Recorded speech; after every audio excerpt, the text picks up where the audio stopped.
Саламатсыздар ма? Саламатсыздар. Оқушылар, біз өткен сабақта үй жұмысына Махамбет Өтемісұлының Махамбеттің Баймағамбетке айтқаны өлеңі бойынша үзінді жаттауға бердім. Сол үзінділерді ортаға шаттық шеңберіне шығып айтсақ, әр топтан шығайық бірнеше оқушы. Келіңіздер. Шаттық шеңберіне тұрамыз.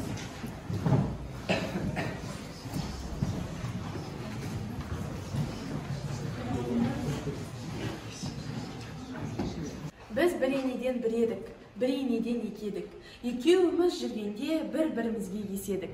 Біз бір енеден үш едік, үшеуіміз жүргенде таусылмайтын күш едік. Біз бір енеден бес едік, бесеуіміз жүргенде ағашқа болман деуші едік. Өтемістен туған он едік, онымыз атқа мінгенде жер қайысқан қол едік. Еділ үшін егестік, кептеу үшін тебістік, қиғаш үшін жандастық, жайық үшін қырылдық. Беркініп садақ асынған, біреулеп жаудан қашырған, құйқылжыған қылған жере ат мінген. Еліл үшін егестік, кептер үшін тебістік, жайық үшін жандастық, қиғаш үшін қырылдық. Беркініп садақ асынған, біртіндеп жауын қашырған, күн сағыздай созылған, құлжыған құла жерен ат мінген.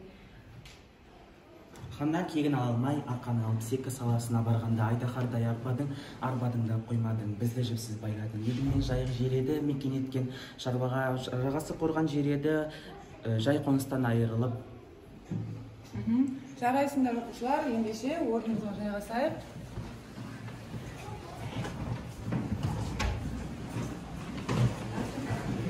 Оқушылар, бүгінгі біздің өтетін тақырыбымыз Махамбеттің Баймағамбет сұлтанға айтқан өлеңіндегі кейіпкерлердің тағдыры туралы өтетін боламыз.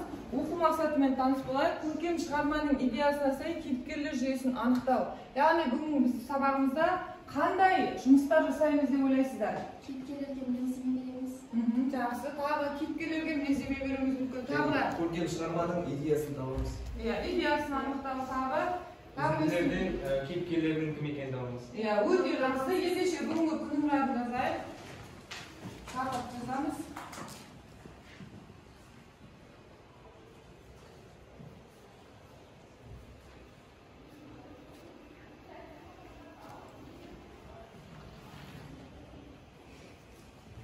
Оқушылар, бұл біз өткен өлеңде лирикалық кейіпкеріміз кім?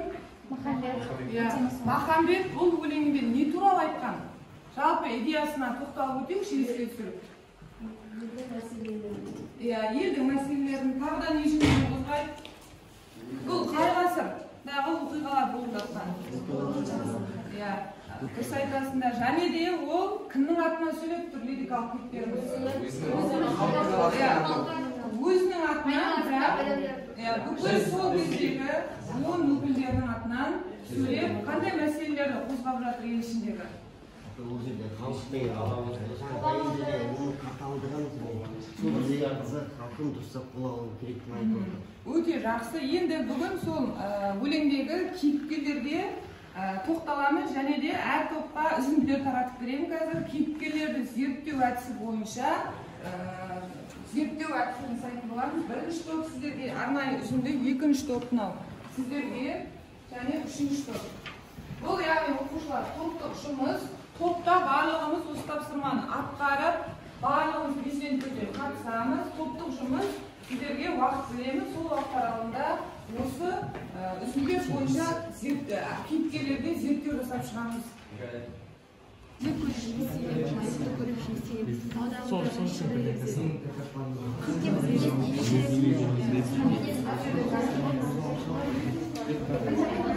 Жарыс шағын өтіп қойын сосын. Аман жарысысын жарыс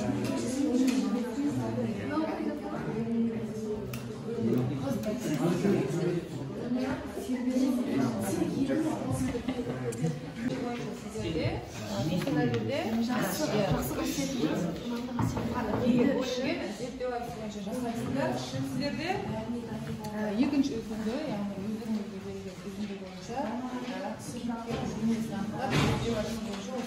кейіпкердің бейнесі қай кейіпкер екен ол неше деген сияқты бірінші топта жалпы талқылап аласыздар. Осы әдіс бойынша түгел талдап шығамыз. Оқушылар, сіздерге берілген уақыт аяқталды. Ендеше бізде бірінші болған екінші топтың оқушыларына кезек берейік. Екінші топтың жұмысын тыңдайық. Бізге берілген кейіпкер Исатай. Және де бірінші сұрақ, ақын өлеңінде кейіпкерлер бейнесін табу, іс-әрекеті арқылы ерекшелігін анықтау. Бұл сұраққа бізге Сандира жауап береді. Өзімді көріп емсеген, жайықты көріп жемсеген, таудағы тарлан шұбар біз едік. Исатайдың барында қара қазан сары бала, қамы үшін қылыш сермедік. Бізге берілген үстінде Исатай бейнесі берілген. Исатай халық мінезінің әділдік үшін күресте танып, сол ізгі жолында жарында аяулы жарында құрбан етуге барған күресілер. Екінші сұраққа бізге Жанна жауап береді. Бұл жолда Исатай мінезін айқындап көрсетіп тұр. Және де Исатай ер мінезі ол өзінің елі үшін күрескен. Және де ер адам орыстардың озбырлығына қарсы шығып, көтеріліске шыққан батыр, ол дейтін қара халықты біріктірген ер азамат болып тұр. Және де үшінші сұрақ, кейіпкер бойындағы ұнамды, ұнамсыз қасиеттер тізбесін жасау. Бұған бізге Мырзабек жауап береді. Бұл шығарма үзіндісінде Исатай батырдың ұнамды және ұнамсыз қасиеттері табылып болды. Менің ойымша, ұнамды қасиеттеріне мен Исатай батырдың батылдығын, оның батырлығын, халыққа жасаған жақсылықтарын айтсам болады. Ал ұнамсыз қасиеттерін мен бұл шығарма үзіндісінен байқай алған жоқпын. Жарайсыңдар.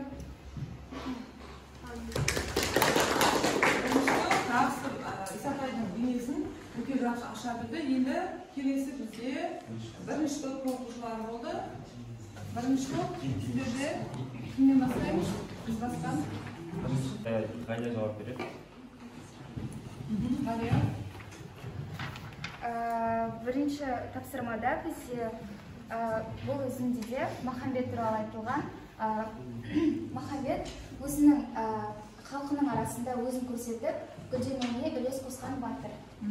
Жарайсың. Келесі. Бізде екінші сұрақ кейіпкер мінезін ерекшелеп тұрған сөздермен суреттеді. Бұны Ердәулет жауап береді. Бұл жердегі сөздер бұл бір-бірімізге еседік, жер тайысқан қол едік, толып жатқан күш едік және алашқа баламыз деуші едік. Бұл жерде ең бірінші бұл бір-бірімізге еседік деген біз бір-бірімізді емеу жүрсек біз әрқашанда бәрі жеңеміз деген сөз және одан кейін алашқа болма деуші едік. Яғни біз бәріміз қосылып алаштың басым атысақ өте жақсы болады деген ойды айтып отыр. Тамаша. Келесі. Бізде үшінші сұрақ кейіпкер бойында ұнамды, ұнамсыз қасиеттер тізбесін жасау. Бізде болған Махамбет Өтемісұлының ұнамды, маған ұнаған қасиеттері ол елі үшін барлығына дайын болды. Және де оның батырлығы маған өте қатты ұнады. Менің ойымша Махамбет Өтемісұлының маған ұнамсыз қасиеттері көрінбеді, байқалмады. Жарайсыңдар. Бірінші топта жақсы кейіпкерді зерттеп шыққан. Енді келесі кезекте біз үшінші топта оқушыларды тыңдасақ, үшінші топта Династай Ерасыл. Бізге берілген бұл Хан Сұлтан, яғни Баймағамбет. Бірінші сұрақтағы өлеңдегі кейіпкердің бейнесін табу, іс-әрекет арқылы ерекшеліктерін анықтау сұрағына Саида жауап береді. Жарайсың. Келесі. Ей тасырау, ей тасыр, бойын жетпес биіктің, бұлтқа жетпей шашсындан, тәр қылар деп тасырау, аяғына басырман. Бәйеке сұлтан ақ сүйек, қыларың болса көпқал, күндердің күні болғанда бас кеселінің жасырма. Ақын өлеңдегі кейіпкерлер бейнесін табу, іс-әрекеті арқылы ерекшелігін анықтау. Бұл жерде қай кейіпкер туралы айтылған? Ол Баймағамбет сұлтан. Баймағамбет бейнесі бұл өлеңде айқын суреттелмесе де, бұл сұлтан жолына мұра арқылы келгені белгілі. Жарайсың. Келесі. Екінші сұрақ кейіпкер бейнесін ерекшеліктер тұрған сөздермен суреттелу сұрағына айтып жауап. Айтқөл. Кейіпкер бейнесін ерекшелеп тұрған сөздер бұл жерде сұлтан, яғни бұл үзіндіден Баймағамбетті сұлтан екендігін аңғарамыз. Жарайсың. Тағы. Келесі. Үшінші сұрақ бұл бізде кейіпкер бойындағы ұнамсыз қасиет. Менің өзіме көрінген ұнамсыз қасиет ол кейіпкердің тәкаппарлығы. Бойың жетпес биікпін деген үзінді жолдарынан оның тәкаппар екенін байқауға болады. Жалпы тәкаппарлықты біз неге жаман қасиет деп айтамыз? Қалай ойлайсың? Не үшін бұл қасиет адамдардың бойында болмау керек? Себебі адам тәкаппар болса, ол өзін өзгелерден жоғары қойып, өзгелерді төмен санап, ойымен бөліспейді. Яғни тәкаппарлықты тәңір сүймес дейді. Бұл адам бойындағы біз Аллах болу керек қасиеттердің бірі екен. Жарайсыңдар, тамаша. Оқушылар, енді біз кейіпкерді зерттеу әдісі бойынша өте жақсы жұмыс жасап шықтық. Енді сол сіздерге берілген үзіндідегі кейіпкерлер бойынша өздеріңізге берілген кейіпкерге мінездеме берсек. Бірінші топ сіздерде берілген кейіпкер Махамбет Өтемісұлы болды, Махамбетке мінездеме берейікші. Қандай адам? Махамбет ол жас кезден бастап ақын, палуан, мерген, домбырашы, күйші адам болған. Ол өзінің 30 жасында Исатай Тайманұлымен бірге ұлт азаттық көтеріліс ашқан адам, яғни қазақ тарихындағы аты өшпес адамдардың бірі. Тағы да қалай мінездеме береміз, кім толықтырады? Тағы қандай Махамбет? Махамбет сол заманның батыры, жаңа Айбек айтып кеткенде сол заманда үлгі көрсете білген адам болған. Және де ол жаңа айтып кеткенде күйші, жан жақты адам болып танылған. Өзінің елі үшін қайтпас қайсар, өзінің елін қорғау үшін, жерін аман алып қалу үшін, елін қорғау үшін атсалысқан адам ретінде танымал. Және де қазіргі кезде өз елі үшін, өз жері үшін Махамбеттей жанын беретін адамдар аз деп ойлаймын. Тіпті көп олай кездестіре бермейміз. Сол үшін Махамбетті адам ретінде, өмірдегі адам символ ретінде алсақ болады. Тамаша. Келесі екінші топ сіздерде Исатай Тайманұлы. Исатай ол өте нағыз батыр, ер мінезді, халқының қамын ойлаған, сол үшін халық үшін орыстардың озбырлығына қарсы шығып көтеріліс бастаған азамат. Қазір де ондай азаматтар жетерлік, біз солардан үлгі алып, олардың жасаған істерінен үлгі алып, біз де сондай болуға тырысуымыз керек. Кім айтады? Шығармада кейіпкер бойынша хан сұлтанға, яғни Баймағамбетке мінездеме беретін болады. Ақылбек. Баймағамбет хан сұлтан мінездеме.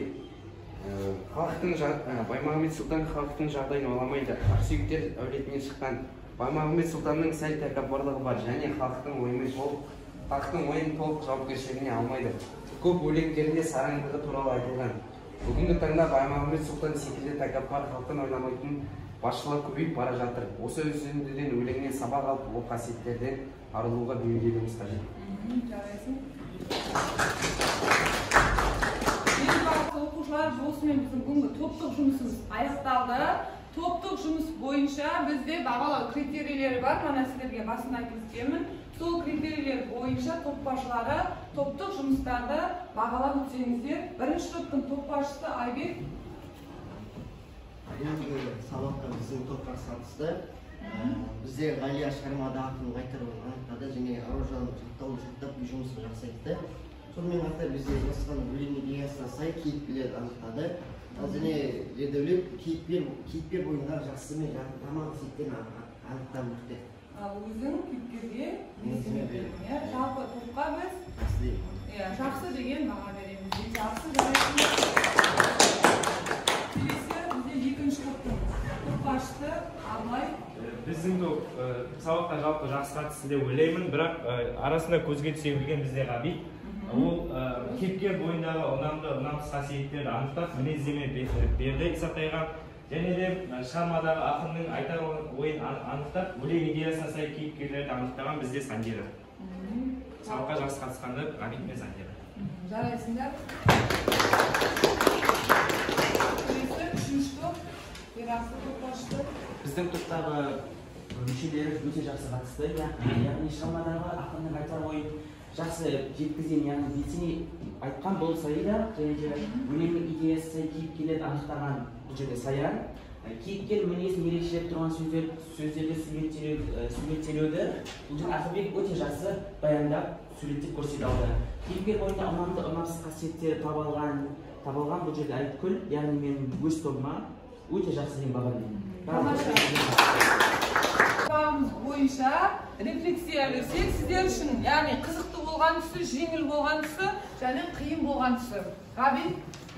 Бүгінгі сабақта мен үшін қиын болған тұсы бүгін үй жұмысы болды. Үй жұмысында жаттауда кішкене іркіліп дайын болмай қалдым. Ал бүгін сабақта өте қызықты болған тұсы бұл біздің барлығымыз бір топта жұмыс орындағанымыз. Біз топпен ақылдасып, тапсырманы жақсы орындай алдық. Жақсы, тамаша. Келесі?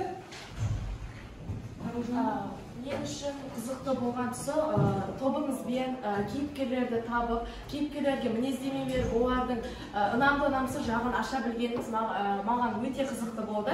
Және де мен үшін қиын болған тұс жоқ деп ойлаймын. Себебі мен үшін барлық тапсырма жеңіл болды. Махамбеттің өмір жайлы да толық ашып біле алды болған. Тамаша. Үшінші топтар?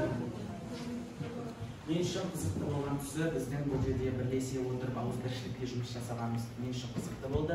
Біз бұл бірлесе жұмыс арқылы біз өзіміздің ара-қатынасымызды нығайттық деп ойлаймын. Тамаша, жарайсың. Саида? Мен үшін жеңіл болған тұсы ол бірінші сұрақ ақын өлеңінде кейіпкерлерді үйлесіп табу, іс-әрекет арқылы ерекшелігін анықтау. Бізге берілген кейіпкердің бейнесін табу оңай болды, иә? мәтінде өлеңде анық берілген. Тамаша. Сіздер үшін қиын болған тұсы? Қиын болған тұсы жоқ деп ойлаймын. Себебі біз бірлесе отырып жұмыс жасадық және сабақ барысындағы тақырыпты оңай түсіндік. Бәрі жеңіл болды. Жақсы, оқушылар, осымен сабағымыз аяқталды. Сау болыңыздар.